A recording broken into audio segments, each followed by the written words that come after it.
فرمایا فاما بس بہرحال من ثقولت موازینہ، وہ شخص جس کا اعمال نامہ، جس کا میزان ثقولت بوجھل ہو گیا، فہوا پس ایسا شخص فی عیشۃ ایک زندگی میں ہوگا، راضیہ ایسی زندگی جو اس سے خوش ہوگی۔ واما من خفت، اور بہرحال وہ شخص خفت موازینہ جس کا وزن یہ خفیف لفظ اردو میں بھی استعمال ہوتا ہے، خفت یعنی ہلکا ہو گیا جس کا وزن، فأمہ ہاویہ بس اس کا ٹھکانہ ہاویہ ہے۔ عربی میں ماں کو بھی کہتے ہیں، آپ کے اصل ٹھکانے کو بھی کہتے ہیں، تو یہاں ٹھکانے کے معنی میں استعمال ہو رہا ہے یہ لفظ فأمہ ہاویہ، ایسے شخص کا ٹھکانہ ہاویہ ہے۔ فرمایا وما ادراک ما ہی، تمہیں کیا معلوم، ما کیا چیز ہے، ہیا یہ یعنی ہاویہ کیا چیز ہے، نارن ایک آگ ہے، حامیتن گرم آگ، جلنے والی آگ۔ یہ تو سورت کا مختصر ترجمہ، اور اسی کے درمیان میں نے بہت مختصر سی اس کی تفسیر بتائی۔ یہ مکی سورت ہے، اور مکہ میں جو قرآن کی آیات نازل ہوئی ہیں ان آیات میں زیادہ تر انسان کے عقائد کی اصلاح کی کوشش کی گئی ہے، آخرت کا تذکرہ ان میں زیادہ ہے، چونکہ آپ کا پہلے آخرت پہ یقین بنے گا تو پھر آپ ان احکام کو فالو کرنے کے لیے ذہنی طور پر تیار ہو جائیں گے جو اللہ اس کے رسول صلی اللہ علیہ وسلم کے احکام ہیں۔ اگر آپ کا آخرت پہ یقین نہیں ہے تو آپ ان احکام کے لیے اپنے آپ کو تیار نہیں کر سکتے، آپ ان احکام پہ چل نہیں سکتے۔ تو چونکہ مکی صورت ہے، ان صورتوں میں عقائد پر زیادہ زور دیا گیا ہے، اور ان صورتوں میں قیامت کی ہولناکیوں کو بہت زیادہ بیان کیا گیا ہے تاکہ ہمارا دل نرم ہو اور آخرت کی تیاری میں ہم لگیں۔ اس صورت میں اللہ تعالیٰ نے ایک تو آخرت کی ایک صفت بیان کی کہ وہ آپ کے کانوں کو اور آپ کے دلوں کے دروازوں کو ہلائے گی۔ سور ہوگا، حدیث میں آتا ہے رسول اللہ صلی اللہ علیہ وسلم نے فرمایا ایک سور پھونکا جائے گا جس کو نفخہ اولیٰ کہا جاتا ہے، اس سے یہ ساری کائنات تباہ ہو جائے گی۔ پھر اس کے بعد ایک دوسرا سور پھونکا جائے گا جس سے قبروں سے مردے اکھڑ کے زندہ ہو جائیں گے۔ تو ایک تو یہ اس عقیدے کا ہمیں علم ہوا اس صورت میں کہ ایک دن ایسا آنے والا ہے جس دن سب لوگ قبروں سے اکھڑیں گے اور میدان حشر کی طرف جائیں گے۔ اس بات کو اللہ نے قرآن مجید میں اور بھی کئی مقامات پر بیان کیا۔ دوسرا ہمیں اس صورت سے یہ معلوم ہوتا ہے کہ آخرت کی کامیابی کا جو مدار ہے وہ اعمال پر ہے۔ آپ کے اچھے اعمال ہیں تو آپ کامیاب ہوں گے، آپ اگر اچھے اعمال کے مالک نہیں ہیں تو آپ ناکام ہوں گے۔ لیکن ایک بہت اہم بات اس صورت میں یہ بتائی گئی ہے کہ آخرت میں اعمال گنے نہیں جائیں گے بلکہ تولے جائیں گے۔ قرآن مجید میں جہاں بھی اعمال کا تذکرہ آتا ہے تو ترازو کا تذکرہ آتا ہے کہ ترازو ہوگا جس سے اعمال کو تولا جائے گا۔ علماء نے بیان کیا ہے کہ یہ ترازو دو مواقع پر ہوگا، یعنی دو قسم کا حساب ہوگا۔ ایک تو وہ اعمال کا ترازو ہوگا جس میں مسلمان اور کافر کو ایک دوسرے سے الگ کیا جائے گا، کیونکہ اللہ تعالیٰ کے ہاں ایمان کے بغیر کوئی نیکی مقبول نہیں ہے۔ تو ایک ترازو ایسا ہوگا جس میں مسلمانوں کے اعمال رکھے جائیں گے، یعنی اعمال نہیں، یعنی ایک ترازو ایسا ہوگا جس میں مسلمانوں کا ایمان رکھا جائے گا، اور ایک ترازو ایسا ہوگا جس میں غیر مسلموں کا کفر رکھا جائے گا۔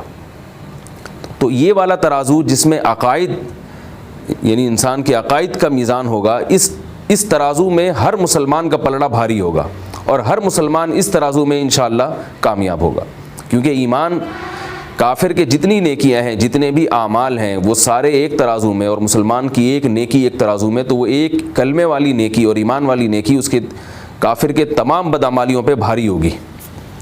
اس کی وجہ کیا ہے، اس کی لاجک کیا ہے؟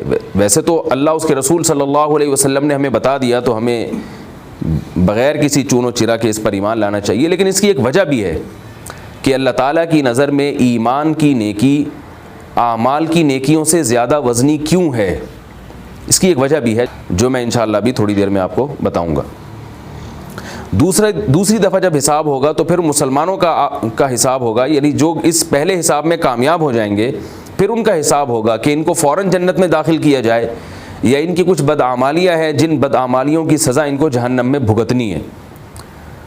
تو پھر دوبارہ حساب و کتاب ہوگا جس میں مسلمان کے گناہ اور مسلمان کی نیکیاں ترازو کے مختلف پلڑوں میں رکھی جائیں گی۔ تو جس مسلمان کی نیکیوں کا پلڑا بھاری ہو گیا اس کے لیے جنت کا فیصلہ ہو جائے گا، اور جس مسلمان کی برائیوں کا پلڑا بھاری ہو گیا اس کے لیے جہنم کا فیصلہ ہو جائے گا۔ یہ بہت سارے مفسرین حضرات کی رائے ہے، اگرچہ حدیث میں اس کا صراحتاً ذکر نہیں ملتا، یعنی دو قسم کے ترازو کا، لیکن اگر ہم قرآن و حدیث میں غور کرتے ہیں تو قرآن و حدیث میں اس کا اشارہ ملتا ہے، کیونکہ ایک طرف قرآن کہتا ہے کہ ایمان کے برابر کوئی نیکی نہیں ہے، اور اس لحاظ سے تو ہر مسلمان کا پلڑا بھاری ہوگا، دوسری طرف قرآن میں اعمال کے تولے جانے کا بھی حکم ہے۔ تو اس بنیاد پر بہت سے مفسرین حضرات اس طرف گئے ہیں کہ یہ 2 مرتبہ یعنی تولا جائے گا، کافر کا 1 مرتبہ اور مسلمان کا 2 مرتبہ تولا جائے گا، اس کے اعمال کو اور اس کے حساب و کتاب کو۔ اب یہاں 2 باتیں ہیں، پہلی بات تو یہ کہ اعمال کا وزن کیوں ہوگا، اعمال گنے کیوں نہیں جائیں گے؟ دوسری بات یہ کہ اللہ تعالیٰ نے ایمان کو اتنا وزنی کیوں قرار دے دیا کہ ایمان کے ساتھ، کہ ایمان کے بغیر کوئی بھی نیکی خواہ وہ کتنی ہی اچھی کیوں نہ ہو وہ اللہ کی نظر میں مقبول نہیں ہے۔ آج بہت سے لوگ یہ اعتراض کرتے ہیں کہ بھئی غیر مسلموں میں اتنی اچھی کوالٹیز ہیں، ان کے اندر اتنی اچھی خصوصیات ہیں، وہ بہت سارے اچھے کام کرتے ہیں، وہ انسانیت کی خدمت کرتے ہیں، انہوں نے اتنی طرح طرح کی چیزیں ایجاد کی، اور اپنے ملک سے محبت کرتے ہیں اور اپنی قوم سے محبت کرتے ہیں اور اپنے عوام کی خیر خواہ ہیں، بہت ساری ان میں خوبیاں ہیں، اور مسلمانوں کی برائی بیان کی جاتی ہے کہ مسلمانوں میں یہ برائی، مسلمانوں میں یہ برائی، اس کے باوجود ہم یہ کہتے ہیں کہ بھئی کلمے کی نعمت ایسی ہے کہ کلمہ آپ کو بہرحال ایک دن بخشوا کے چھوڑے گا۔ تو اس کی کیا وجہ ہے؟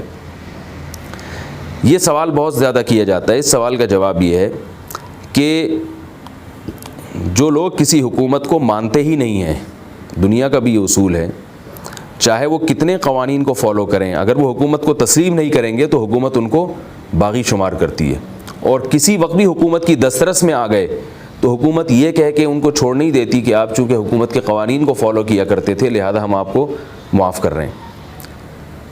تو سب سے پہلے کہ آپ کسی ریاست میں، کسی اسٹیٹ میں رہتے ہیں، آپ اس کے قانون کو قانون تسلیم کریں۔ اگر آپ اس کے قانون کو فالو کر رہے ہیں مگر یہ نہیں مانتے کہ یہ اس کا قانون ہے یا مجھ پر لازم ہے کہ میں اس قانون کو فالو کروں، اگر آپ یہ تسلیم نہیں کرتے تو کسی قانون کو فالو کرنا ایک اتفاقی واقعہ ہو سکتا ہے، اس اتفاقیات پر آپ کو اجر نہیں ملے گا۔ آپ آج بھی کسی ملک میں جا کے رہنا شروع کر دیں اور یہ کہنا شروع کر دیں کہ بھئی میں اس ملک کو، اس ریاست کو تسلیم نہیں کرتا، میں اس حکومت کو تسلیم نہیں کرتا، حکومت آپ کو پکڑ کے پھانسی کے پھندے پہ چڑھا دے گی۔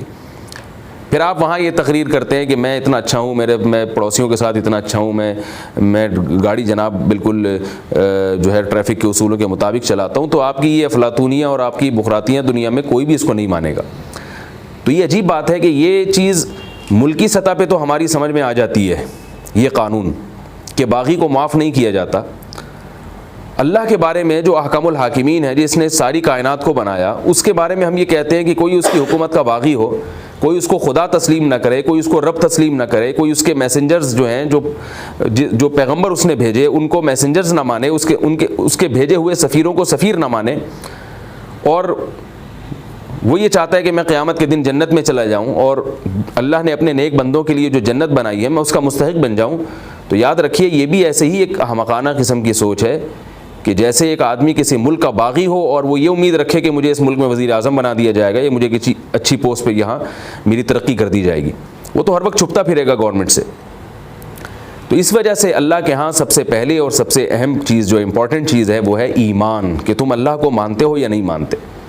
دوسری بات یہ کہ اللہ کو ماننے کا مطلب سرسری طور پر صرف اتنا کافی نہیں ہے کہ میں گاڈ کو مانتا ہوں۔ اسلام نے ہمیں کچھ ایسے اصول بتائے ہیں اور قرآن و سنت میں یہ بات واضح کر دی گئی ہے، جو ان چیزوں کو تسلیم نہیں کرتا اس کا گاڈ کو ماننا یا نہ ماننا برابر ہے، یعنی وہ اپنے دعوے میں جھوٹا ہے۔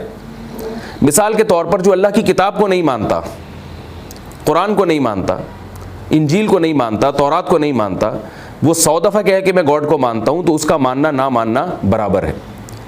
یہ ایسا ہی ہے جیسے آپ کسی حکومت کو مانتے ہیں کہ میں مانتا ہوں امریکہ کوئی ملک ہے اور آپ امریکہ میں رہ رہے ہیں، لیکن آپ کہتے ہیں میں اس کے آئین کو نہیں مانتا، تو بھئی کیوں نہیں مانتے آپ اس کے آئین کو؟ اگر آپ کو یہ شبہ ہے کہ پتہ نہیں اس کا آئین ہے یا نہیں تو آپ تحقیق کریں اس کے بارے میں۔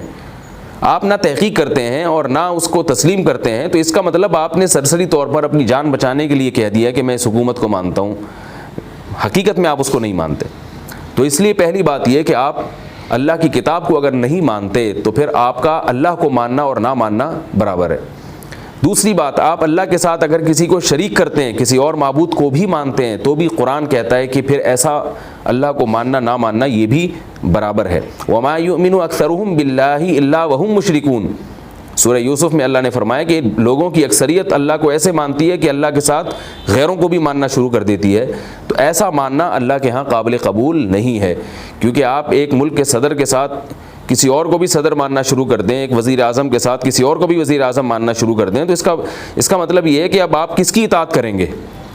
تو یہ تو معاملہ آپ نے اور یعنی اپنے لیے ایک مصیبت کھڑی کر لی، اور آپ نے اپنے لیے جو ہے نا کنفیوژن پیدا کر دی، اور جو اصل مالک تھا اس کے ساتھ آپ نے اس کے جو رائٹس تھے وہ آپ نے کسی اور کو دے دیے، تو یہ تو بہت بڑی توہین ہے اللہ کے حق میں۔ لہذا اللہ کے ہاں شرک کے ساتھ اللہ کو ماننا، اور یعنی شرک کے ساتھ اللہ کو ماننا اور نہ ماننا یہ اللہ کے ہاں برابر ہے۔ تو اس لیے ایمان کی بہت بڑی قدر ہے اللہ کی نظر میں، اور اس کے لیے جب ہم کسی غیر مسلم کو کلمہ پڑھواتے ہیں تو پوری ڈیٹیل کے ساتھ اس کو اسلام سے متعارف کروایا جاتا ہے۔ اس میں آپ مشہور دعائیں ہیں ایمان مفصل اور ایمان مجمل، تو اس لیے علماء کا اس پر اجماع ہے کہ جب تک ایمان مفصل اور ایمان مجمل پر ایمان نہیں ہوگا، یعنی اللہ کو ایمان لانے کے جو لوازمات ہیں ان لوازمات پر جب تک آپ یقین نہیں کریں گے، اس وقت تک اللہ کو ماننا بھی آپ کا قیامت کے دن قابل قبول نہیں ہوگا۔ دوسری بات یہ ہمیں اس صورت سے پتہ چلتی ہے کہ قیامت کے دن اعمال کا جو وزن ہوگا، یعنی قیامت کے دن اعمال کا وزن ہوگا، اعمال گنے نہیں جائیں گے۔ علماء نے اس کی وجہ بیان کی ہے، اور میں اپنے دوسرے دروس میں بھی اس کی وجہ تفصیل سے بیان کر چکا ہوں۔ آج بھی انشاءاللہ اس پہ مختصر سی روشنی ڈالوں گا۔ وہ یہ ہے کہ اگر قیامت کے دن اعمال گننے پر کامیابی کا مدار ہوتا تو لوگ گناہوں پر جری ہو جاتے ہیں۔ ہر آدمی اپنی ایک ڈائری لے کے بیٹھا ہوتا، آج میں نے اتنی نیکیاں کی ہیں، اتنے گناہ کیے ہیں، آج میں نے 10 نیکیاں کی ہیں، گناہ میں نے 5 کیے ہیں، تو پلس مائنس کرتا رہتا، اور وہ یہ سمجھتا کہ میں کامیاب ہو جاؤں گا۔ اور جن کے گناہ زیادہ ہو جاتے، نیکیاں کم ہو جاتی، وہ مایوسی کے دلدل میں پھنس جاتے ہیں۔ مثال کے طور پر ایک آدمی نے 80 سال تک گناہ کیے، اب 80 سال کے بعد وہ توبہ کر رہا ہے، اب وہ سوچتا ہے کہ میں 80 سال کے بعد توبہ کر کے میں دین کی طرف آؤں، تو وہ مایوس ہوتا ہے کہ میرے 80 سال کے گناہ کو اگر کاؤنٹ کیا جائے وہ گناہ تو بہت زیادہ ہیں، اور میری جو آئندہ جو میں نیکیاں کروں گا وہ تو بہت تھوڑی ہیں۔ تو اللہ تعالیٰ نے حساب ایسا رکھا ہے کہ قیامت کے دن اعمال تولے جائیں گے۔ اس تولنے کا فائدہ یہ ہوگا کہ بعض دفعہ ایک نیکی اتنی وزنی ہوگی کہ وہ لاکھوں گناہوں کو کھا جائے گی۔ جب ایک انسان 80 سال گناہ کرتا ہے اور 80 سال گناہ کے بعد سچے دل کے ساتھ اللہ سے توبہ کرتا ہے، تو یہ توبہ ہے تو ایک نیکی، مگر یہ ایسی نیکی ہے کہ جب یہ قیامت کے دن ترازو میں نیکی کے پلڑے میں یہ نیکی لا کے رکھی جائے گی، تو اللہ نے اس توبہ کی نیکی کو اتنا وزن دیا ہے کہ یہ ایک نیکی اس کے لاکھوں گناہوں پر بھاری ہو جائے گی، اور اس کے لاکھوں گناہ اس نیکی کے مقابلے میں ہلکے ہو جائیں گے۔ تبھی قرآن و حدیث میں یہ مضمون بہت وضاحت کے ساتھ بیان ہوا ہے کہ سچی توبہ انسان کے گناہوں کو بالکل ختم کر دیتی ہے۔ تو اللہ تعالیٰ نے اس لیے تولنے کا حساب رکھا ہے۔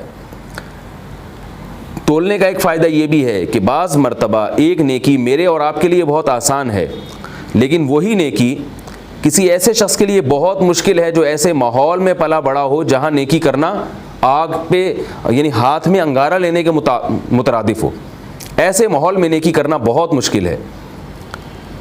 بعض لوگ ایسے ماحول میں نیکی کرتے ہیں کہ اس پریشانی کی وجہ سے، جس پریشانی سے وہ گزرتے ہیں، اور اس صبر کی وجہ سے، جس صبر کا ان کو مظاہرہ کرنا پڑتا ہے، اس صبر کی وجہ سے ان کی ایک نیکی کو اللہ تعالیٰ بہت زیادہ وزن دے دیتے ہیں۔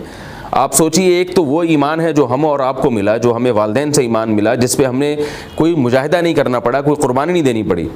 لیکن ایک ایمان وہ ہے جو کوئی غیر مسلم اسلام قبول کرتا ہے۔ غیر مسلم جب اسلام قبول کرتا ہے تو بسا اوقات اسے اپنے خاندان اور معاشرے سے ٹکر لینی پڑتی ہے، اسے قتل کی دھمکیاں ملتی ہیں۔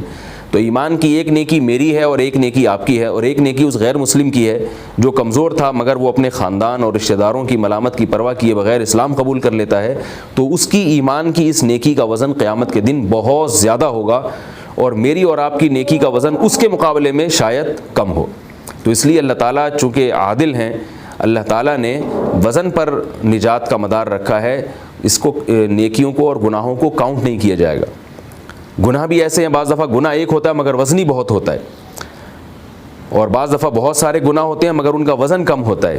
تو تو اس لیے اللہ تعالیٰ نے بار بار قرآن مجید میں فمن ثقلت موازینہ، جس کا یعنی اعمال نامہ بھاری ہو گیا، نیکیوں کا پلڑا بھاری ہو گیا وہ کامیاب ہے، جس کا گناہوں کا پلڑا بھاری ہو گیا وہ ناکام ہے. یہ قرآن مجید نے اس لیے اس کو اتنا زیادہ بیان کیا ہے اور بار بار اس مضمون کو قرآن مجید دہراتا ہے. فمن ثقلت موازینہ، فرمایا جس کی نیکیوں کا پلڑا بھاری ہو گیا، فہو فی عیشۃ راضیہ، وہ ایسی زندگی میں ہوگا راضیہ جو زندگی اس سے خوش ہوگی. یہاں بھی قرآن مجید کی بلاغت ہے، ہونا تو یوں چاہیے فہو فی عیشۃ مرضیہ، وہ ایسی زندگی میں ہوگا کہ یہ اپنی زندگی سے خوش ہوگا، لیکن قرآن مجید نے کیا تعبیر استعمال کی ہے کہ ایسی زندگی جو زندگی اس سے خوش ہوگی. جب کوئی شخص بہت زیادہ خوش ہوتا ہے اور اس کے سارے کام بنتے چلے جائیں تو ہم کیا کہتے ہیں، یار اس کی تو زندگی اس پر مہربان ہو گئی ہے. حالانکہ زندگی تو کسی پہ مہربان نہیں ہو سکتی، لیکن یہ الفاظ لغت میں استعمال ہوتے ہیں یہ بتانے کے لیے کہ ایسا لگ رہا ہے کہ زندگی اس سے پوچھتی ہے کہ بتا میں تیرے ساتھ کیا سلوک کروں.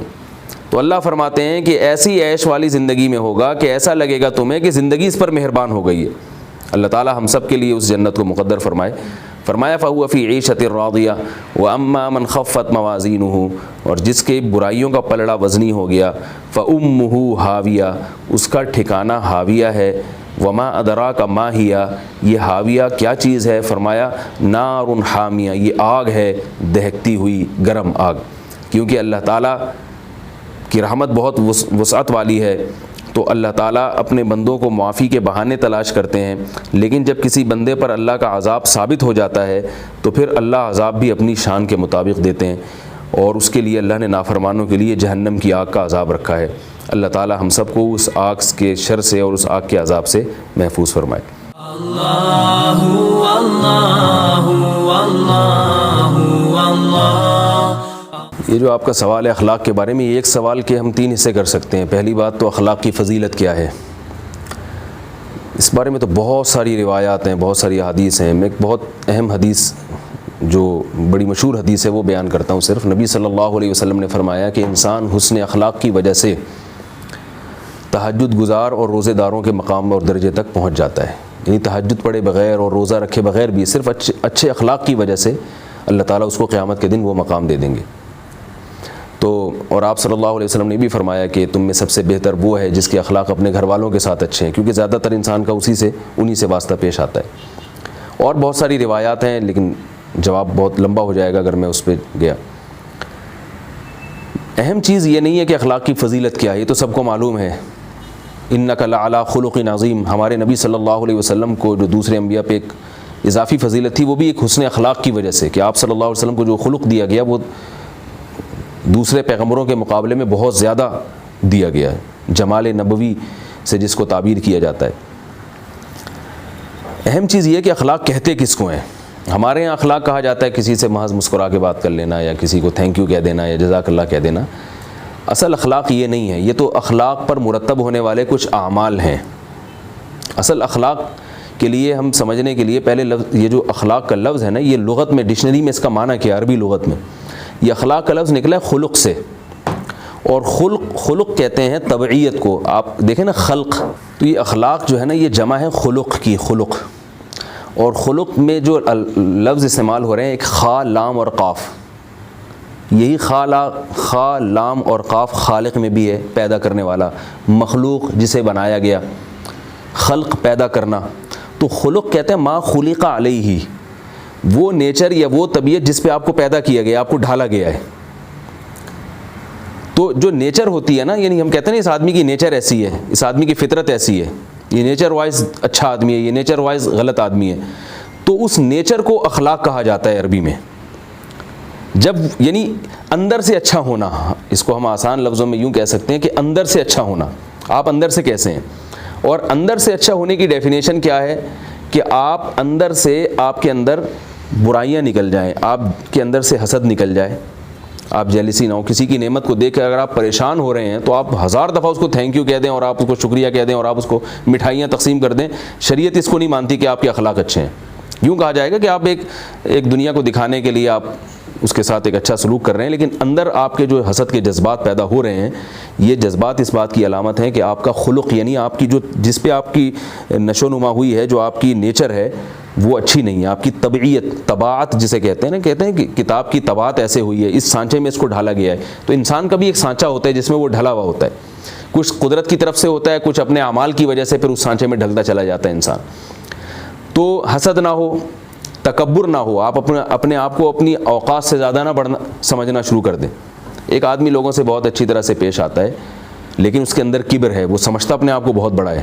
تو شریعت یہ نہیں مانتی کہ اچھے اخلاق کا ہے. حضرت مولانا اشرف علی تھانوی رحمہ اللہ نے اس کی ایک بڑی پیاری مثال دی ہے.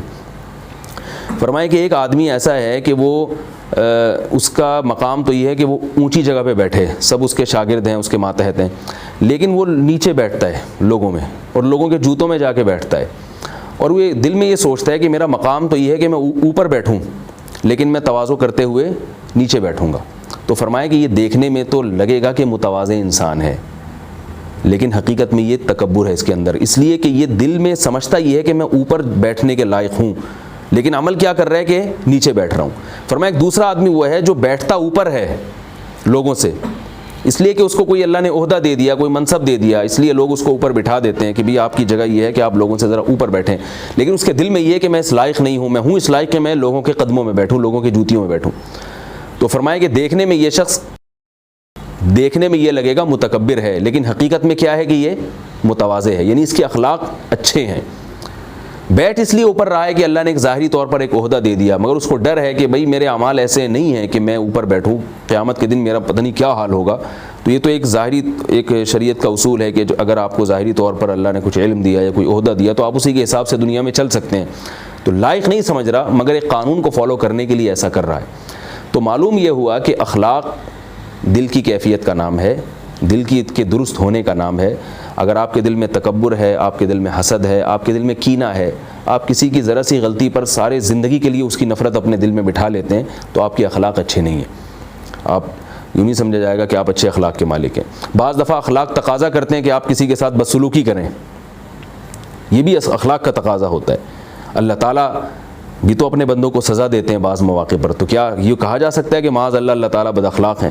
ہمارے نبی صلی اللہ علیہ وسلم نے بعض مجرمین ایسے تھے جن کی گردن اڑانے کا حکم دیا اور آپ نے فرمایا اگر یہ معافی بھی مانگ لیں تو ان کی معافی قابل قبول نہیں ہے، کیونکہ ان سے ایسے جرائم سرزد ہوئے تھے کہ ان مجرموں کو معاف کرنا یہ غیرت کے خلاف تھا. اور غیرت ہونا یہ ایک دل کی اچھی کیفیت کا نام ہے. بعض دفعہ آپ میں غیرت نہیں ہوتی تو آپ سامنے والے کو سزا نہیں دیتے. لوگ ڈاکو کو پکڑ لیتے ہیں اور اس پہ ترس کھا کے چھوڑ دیتے ہیں. اب لوگ یعنی جو اخلاق کے میننگ نہیں جانتے وہ تو یہ کہیں گے کہ یہ اچھے اخلاق کا مالک تھا، دیکھو اس کو ڈاکو پہ ترس آیا اور اس نے ڈاکو کو چھوڑ دیا. لیکن اگر آپ اخلاق کی صحیح تعریف سمجھتے ہیں تو آپ یہ کہیں گے کہ اس آدمی کے دل میں، جس نے ڈاکو کو ایسے ہی چھوڑ دیا ہے بغیر کسی سزا کے، اس کے دل میں رحم کا جذبہ، عوام کے ساتھ رحم کا جذبہ نہیں ہے. اس کے ڈاکو سے کوئی تعلقات ہیں یا اس نے کوئی پیسے لیے ہوئے ہیں یا کوئی اس کے دنیاوی یا مالی مفاد وابستہ ہیں اس سے. تو بعض دفعہ صورت ایسی ہوتی ہے کہ ہمیں وہ بندہ اچھے اخلاق کا نظر آ رہا ہوتا ہے مگر حقیقت میں اچھے اخلاق کا نہیں ہوتا. میں اکثر ایک مثال دیتا ہوں کہ لوگ میرے سامنے یورپ امریکہ کی بہت مثالیں دیتے ہیں کہ گوروں کے اخلاق بہت اچھے ہوتے ہیں. تو میں ایک مثال دیتا ہوں کہ بہت اچھے اخلاق اگر ہوتے ہیں تو والدین کو اپنے گھر میں کیوں نہیں رکھتے، ان کی خدمت کیوں نہیں کرتے؟ سب سے زیادہ تو انسان کو والدین پہ ترس آنا چاہیے نا. یعنی احسان فراموشی یہ بھی دل کی ایک کیفیت ہے. تو احسان فراموشی اگر آپ کے اندر ہے اور آپ کسٹمر سے تو مسکرا کے بات کریں گے آپ، لیکن اپنے بوڑھے والد کو آپ گھر میں رکھنے کے لیے تیار نہیں ہوں گے. تو یہ بہت اہم پوائنٹ ہے کہ اخلاق کیا کہتے ہیں اس طبیعت اور نیچر کو جو آپ کے دل میں ہے. ہاں جب وہ اچھی ہوتی ہے تو آپ کے جسم سے نکلنے والے اعمال اچھے ہو جاتے ہیں. تو اگر وہ اعمال آپ کے جسم سے اچھے نکل رہے ہیں اور اس بیس پر نکل رہے ہیں جو آپ کے دل کی کیفیت ہے تو پھر ان اچھے اعمال کو بھی اچھے اخلاق سے تعبیر کیا جائے گا. لیکن اگر آپ کے دل کی کیفیت درست نہیں ہے تو پھر ان صورتاً تو آپ کے اعمال اچھے ہوں گے مگر اس کو حسن اخلاق نہیں کہیں گے. جیسے میں مثال دیتا ہوں کہ بھئی آپ کسٹمر سے اب مسکرا کے بات کر رہے ہیں، باپ سے آپ مسکرا کے بات نہیں کر رہے، تو یہ اچھے اخلاق نہیں ہے. کیونکہ اس کی علامت ہے کہ آپ کو کسٹمر سے مالی مفاد آپ کے وابستہ ہیں. ایئر ہوسٹس کی مثال دیکھ لیں کہ وہ پیسنجر سے کتنے اچھے اخلاق سے بات کرتی ہے. تو اس کے اچھے اخلاق کو شریعت جب مانے گی جب وہ اپنے شوہر سے بھی اچھے اخلاق سے بات کرے، جب وہ اپنے بھائیوں سے بھی اچھے اخلاق سے بات کرے، جب اپنے والدین سے بھی بات پہ ایکسکیوز کرے. تو اگر وہ اس بیس پہ کر رہی ہے تو پھر تو اچھے اخلاق ہیں. ورنہ تو یہ تو تنخواہ ہے جس کی تھینک یو بولنے کے اس کو پیسے دیے جاتے ہیں، ایکسکیوز کرنے کے اس کو پیسے دیے جاتے ہیں، خدمت کرنے کے اس کو پیسے دیے جاتے ہیں. تو یہ اس میں آپ کے تیسرے سوال کا بھی جواب ہو گیا، یعنی سوال کے تیسرے حصے کا بھی، کہ آج کل لوگ جس کو اخلاق سمجھ رہے ہیں تو میں سمجھتا ہوں کہ وہ اخلاق نہیں ہے۔ اخلاق وہ ہیں جو رسول اللہ صلی اللہ علیہ وسلم نے بیان کی ہیں، اور جو عربی لغت میں جس کو اخلاق کہا جاتا ہے کہ اپنے اندر کو صحیح کر لو، تو اس اندر کے صحیح ہونے کے بعد آپ کا جو لوگوں کے ساتھ رویہ ہوگا، اس اچھے رویے کو پھر حسن اخلاق کہا جائے گا۔